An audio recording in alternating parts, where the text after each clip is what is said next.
அனைவருக்கும் வணக்கம். ஒரு சுவாரஸ்யமான சம்பவம் இன்னைக்கு நடந்திருக்கு. ஐயா ஓபிஎஸ் அவர்கள் என்ன சொல்லியிருக்காங்க அப்படின்னா, தம்பி இந்த பஞ்சாயத்தை தனியாக வச்சுக்கலாம் அப்படின்னு சொல்லியிருக்காங்க. அதை பற்றி நம்ம பார்க்கலாம். தமிழ் வளர்ச்சிக்காகவும் தமிழர்களுக்காகவும் பாடுபட்டவர், வீரம் விவேகத்தோடு வாழ்ந்தவர், வெற்றி என்ற இலக்கோடு தான் போரிட்ட அனைத்து போர்களிலுமே வெற்றியை கண்டவர். பெரும்பிடுகு முத்திரையர் அவர்களுடைய 1349ஆம் ஆண்டு சதய விழாவானது இன்று நடைபெற்றது. அதிமுக தொண்டர்களின் உரிமை மீட்பு குழு கழகத்தினுடைய ஒருங்கிணைப்பாளர் ஐயா ஓபிஎஸ் அவர்கள் திருச்சி ஒத்தக்கடையில் இருக்கக்கூடிய பெரும்பிடுகு முத்திரையர் அவர்களுடைய திருவுருவச் சிலைக்கு மாலை அணிவித்து மரியாதை செலுத்தினாங்க. அதன் பின்னர் கழகத்தினுடைய இணை ஒருங்கிணைப்பாளர் வைத்தியலிங்கம், அங்கே மாவட்ட கழக செயலாளர்கள், சார்பு அணியினுடைய நிர்வாகிகள், தொண்டர்கள் எல்லாருமே உற்சாகமாக இந்த நிகழ்வில் கலந்துக்கிட்டாங்க.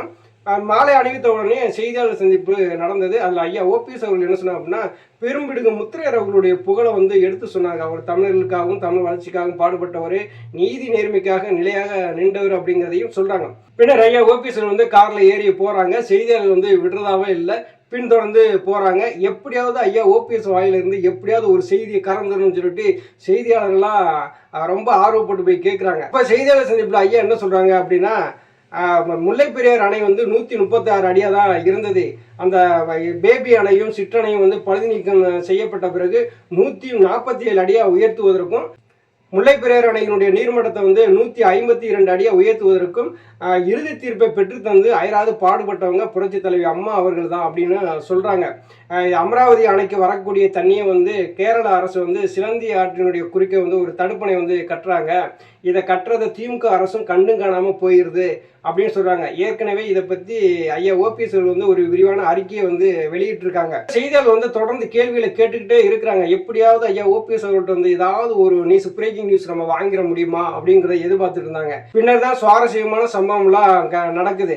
இதே அதிமுக ஒன்றிணையுமா அப்படின்னு சொல்லி கேட்குறாங்க. அதிமுக ஒன்றிணையுமான்னு சொல்லி கேட்ட உடனே எல்லாருக்கும் ஏதோ ஒரு பதிலை ஐயா சொல்லுவாங்க அப்படின்னு சொல்லி எதிர்பார்த்துட்டு இருந்தாங்க. ஆனால் ஐயா ஓபிஎஸ் அவர்கள் என்ன சொன்னாங்க அப்படின்னா, இந்த பஞ்சாயத்தை தனியாக வச்சுக்கலாமே அப்படின்னு சொல்லிட்டாங்க. ஏன் புகழேந்தி வரவே இல்லையே அப்படின்னு, வர்றார் வந்து கொண்டே இருக்கிறார் அப்படின்னு சொல்லிட்டு புன்சிரிப்போடு தன்னுடைய பதிலை கொடுத்துட்டு போயிருக்காங்க.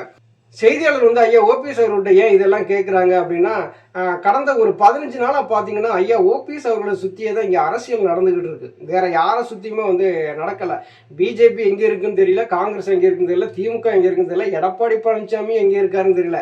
ஆனால் ஐயா ஓபிஎஸ் அவர்களை சுற்றி இந்த அரசியல் எப்படி நடக்குது அப்படின்னா, ஜூன் 4க்கு பிறகு இந்த அரசியல், அதிமுகவுடைய அரசியல் மாற்றம் எப்படி நிகழும், யாரோட தலைமையில் அதிமுக இயங்கும், ஜூன் 4க்கு பிறகு எடப்பாடி பழனிசாமியினுடைய முடிவு என்னவாக இருக்கும், செங்கோட்டையனும் எஸ்பி வேலுமணியும் ஒன்றிணைக்கிற முயற்சியில் ஈடுபட்டது பலன் கிடைக்குமா, C V Shanmugam, K P Munusamy, D ஜெயக்குமார்லாம் இப்போ எடப்பாடி பழனிசாமி பக்கமே வராமல் மௌனம் காத்துட்டு இருக்காங்க.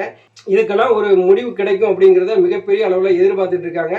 கண்டிப்பாக நடக்கும். ஐயா ஓபிஎஸ் அவர்களுடைய தலைமையில் அதிமுக ஒன்றிணையும், 100% ஒன்றிணையும். நன்றி, வணக்கம்.